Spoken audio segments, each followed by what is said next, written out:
नमस्कार, top 10 news में आपका स्वागत है। मैं हूं राम सकल यादव। आइए दिखाते हैं आपको आज की छोटी बड़ी खबरें। सफलता किसी पहचान की मोहताज नहीं होती, बस इरादों में दम होना चाहिए। कुछ ऐसा ही कर दिखाया है आजमगढ़ जिले के मेहनगर तहसील के धीरजीपुर गांव के दो होनहार चचेरे भाइयों ने। एक ही परिवार, एक ही सपना और एक ही साथ मिली बड़ी सफलता। सिद्धांत यादव और सौरभ यादव ने पहले ही प्रयास में देश के प्रतिष्ठित मेडिकल प्रवेश परीक्षा नीट उत्तीर्ण कर न सिर्फ अपने परिवार बल्कि पूरे आजमगढ़ जिले का नाम रोशन किया है। धीरजीपुर गांव निवासी रामबूझ यादव के पुत्र सिद्धांत यादव और रामजन्म यादव के पुत्र सौरभ यादव बचपन से ही साथ साथ पढ़ते आए हैं। दोनों ने सिंहपुर से अपनी प्रारंभिक शिक्षा एक साथ प्राप्त की। इसके बाद सर्वोदय पब्लिक स्कूल आजमगढ़ में भी साथ ही पढ़ाई की। इंटरमीडिएट के बाद दोनों ने एक साथ नीट की तैयारी शुरू की और दिन रात मेहनत करते हुए पहले ही प्रयास में सफलता हासिल कर एक नई मिसाल कायम कर दी।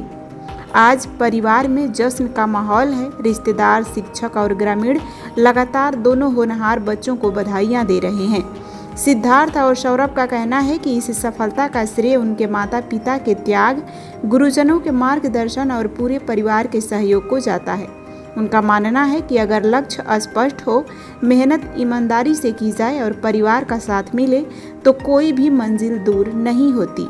धीरजीपुर के इन दो चचेरे भाइयों की यह उपलब्धि एक परीक्षा में सफलता नहीं बल्कि पूरे पूर्वांचल के युवाओं के लिए प्रेरणा है। सिद्धांत और सौरभ ने साबित कर दिया है कि जब सपने भी साथ हों, मेहनत भी साथ हो और हौसले भी साथ हों तो सफलता भी साथ ही मिलती है। एक ही आंगन में खेलने वाले ये दो भावी डॉक्टर आज पूरे आजमगढ़ के लिए गर्व की वजह बन गए हैं। मेरा नाम सिद्धांत यादव है, ग्राम धीरजीपुर।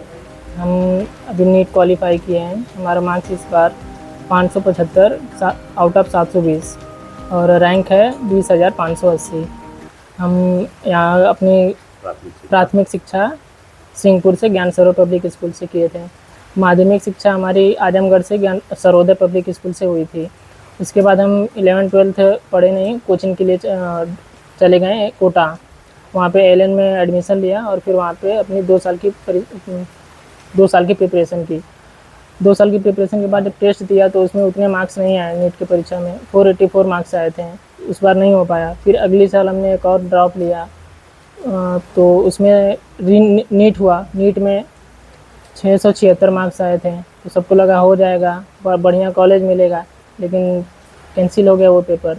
तो उसके 2 दिन बाद ही हम लोग चले गए कि फिर से मेहनत करते हैं, एक महीने और अभी बात है, कर लेंगे तो अच्छा होगा। पापा बोले कि जो होता है अच्छे के लिए होता है, तो 1 साल और मेहनत किए। तो परीक्षा दे के आए तो फिर मार्क्स जोड़े तुरंत ही एलएन की आंसर शीट से, तो 575 आ रहे थे इस बार 2026 में। आपको कितना आया? 575 मार्क्स सेम आया जितना आपने? Yes sir. आंसर की से मिला है? एलएन की आंसर की हूबहू नीट की आंसर की से मैच कर रही थी, एनटीए की। अच्छा, ये बताइए अपने जूनियर्स को क्या आप सलाह देंगे कि किस तरह से प्रिपरेशन करनी चाहिए कि बेहतर रिजल्ट पर परिणाम आ सकें? सर जूनियर्स को ये कहेंगे कि आप लगातार कंसिस्टेंसी को बनाए रखें।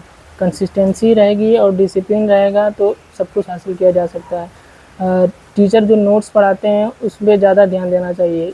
बाहर की चीज़ें भी बहुत ज़्यादा मिलती हैं लेकिन उस पर उतना फोकस नहीं करना चाहिए।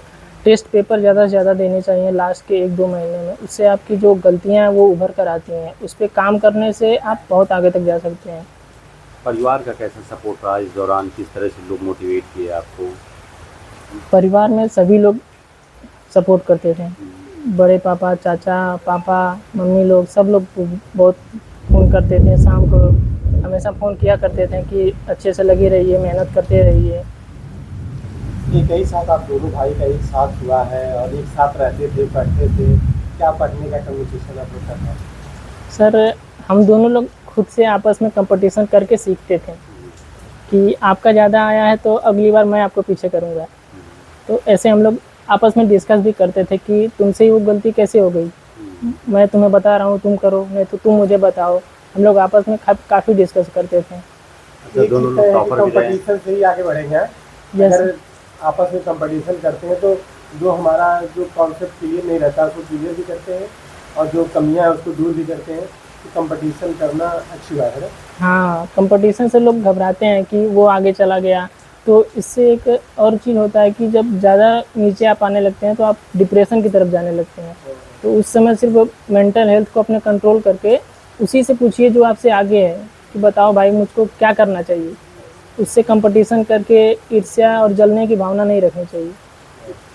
अपना परिचय दीजिएगा। मेरा नाम सौरभ यादव है। मैं ग्राम धीरजीपुर का निवासी हूँ और मैंने अपनी प्राथमिक शिक्षा ज्ञान सरोवर स्कूल सिंहपुर से की थी और उसके बाद सर्वोदय से इंटरमीडिएट किया और उसके बाद एलन इंस्टीट्यूट को ज्वाइन कर लिया और वहाँ पर 11th-12th किया और नीट का पेपर दिया तो 453 मार्क्स आए और 1,70,000 रैंक था, जो कि उस समय नीट MBBS नहीं मिल पाया।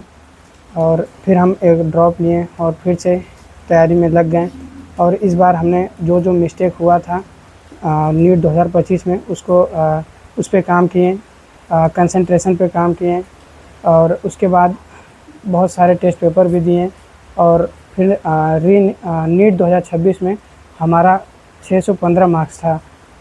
लगा था कि मिल जाएगा कट ऑफ, जैसा कि पता चल रहा था यूट्यूब से, लेकिन घर आए, वापस आए घर तो तब तक पेपर रद्द हो गया। उसके बाद पता चला कि फिर से 21 जून को निर्धारित हुआ है, तो उसके लिए तैयारी में वापस चले गए एलन कोटा और उसके बाद बहुत सारा टेस्ट पेपर दिए और जो भी मिस्टेक हुआ उस पर काम किए और उसकी बदौलत ही हमको 572 रीनेट 2026 में मिला और हमारा रैंक 22,111 हुआ।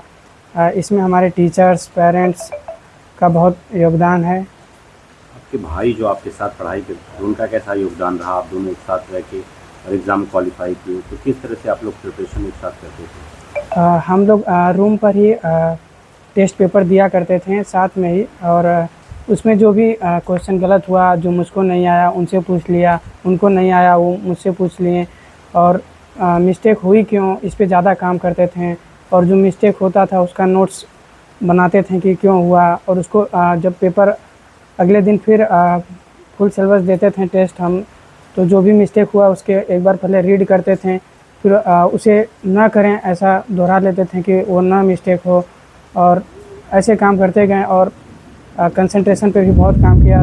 उसके बदौलत ये मिला है। परिवार का मोटिवेशन कैसे रहा आपको, आपके साथ किस तरह से लोग आपको गाइड करते थे कि बेहतर कर सकते हैं आप? जैसा कि अगर हम कोटा में अगर रहें और वहाँ पर बहुत ज़्यादा डिमोटिवेशन ये सब होता है और पेरेंट्स ही होते हैं जो बच्चे से बात करके समझ सकते हैं कि कैसा चल रहा है उसका हालचाल और वो मोटिवेट करते थे हमको कि मेहनत करो, पॉजिटिव रहो, नेगेटिव मत रहो और अपनी मेहनत पे बस फोकस करो, सफलता ज़रूर मिलेगी। तो अपनी सफलता का श्रेय आप किसे देते हैं? पेरेंट्स को और टीचर को देंगे, बहुत योगदान था। क्या नाम है भैया? सर रामजन्म यादव।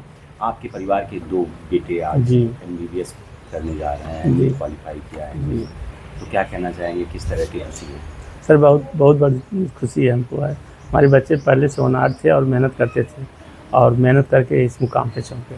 किस तरह से इन्होंने तैयारी की, आपका क्या मार्गदर्शन रहा है? सर बराबर गाइड करते थे इन सबों को, मेहनत से पढ़िए, सफलता जरूर एक दिन न एक दिन मिलेगी आप लोगों को। परिवार का बैकग्राउंड क्या है, आपने किस तरह से इनको? सर हम किराना स्टोर पे रहते हैं, हमारे भाई CRPF में रहते हैं, उनका भी बहुत सहयोग है पढ़ाई लिखाई में। तो संयुक्त परिवार का जी। यह रिजल्ट है। जी एकदम संयुक्त परिवार में अच्छा होता है।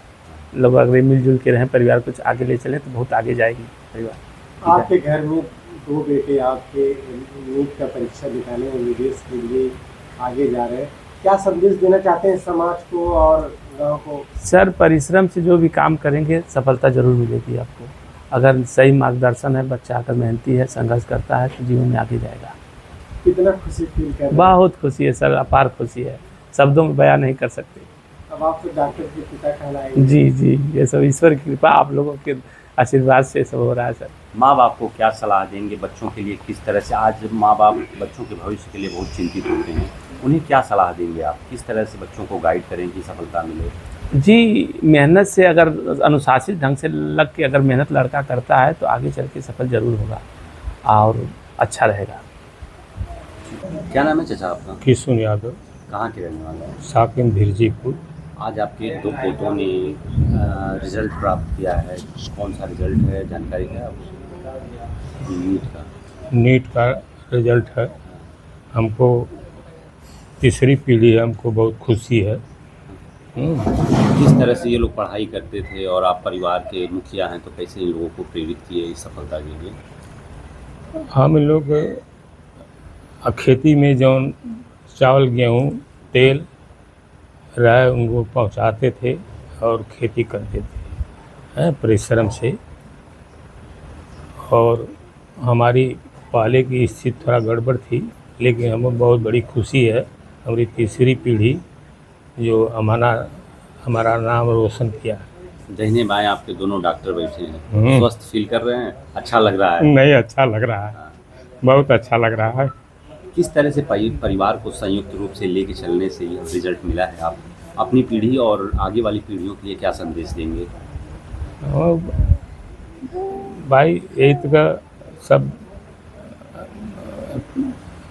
सभी लोगों को इसी तरह रहना चाहिए। सभी लोगों की बात विचार के इकट्ठा करके और चलाएंगे और कुछ क्या सभी सुविधाएं उपलब्ध हैं। यहाँ sports, horse riding, dance classes जैसी यूजफुल एक्टिविटीज तो होती ही हैं, साथ ही लाइब्रेरी, म्यूजिक और आर्ट एंड क्राफ्ट के थ्रू भी बच्चों की क्रिएटिविटी को स्पेशली बढ़ावा दिया जाता है। बच्चों को तकनीकी दुनिया से जोड़े रखने के लिए स्मार्ट क्लासेस, रोबोटिक्स और कंप्यूटर लैब्स उपलब्ध हैं। छोटे बच्चों के लिए अलग से प्ले सेट एरिया है और एक्टिविटी रूम की व्यवस्था है। सर्वोदय स्कूल में बड़ी क्रिकेट एकेडमी के साथ ही हेल्थ और वेलफेयर क्लब भी है, जहां पर बच्चों को सेहतमंद और खुश रखने की पूरी कोशिश की जाती है। 6th क्लास से गर्ल्स के लिए सेपरेट क्लासेस और बिल्कुल सुरक्षित स्कूल बस सर्विसेज, वो भी GPS के साथ सभी रूट्स के लिए अवेलेबल है।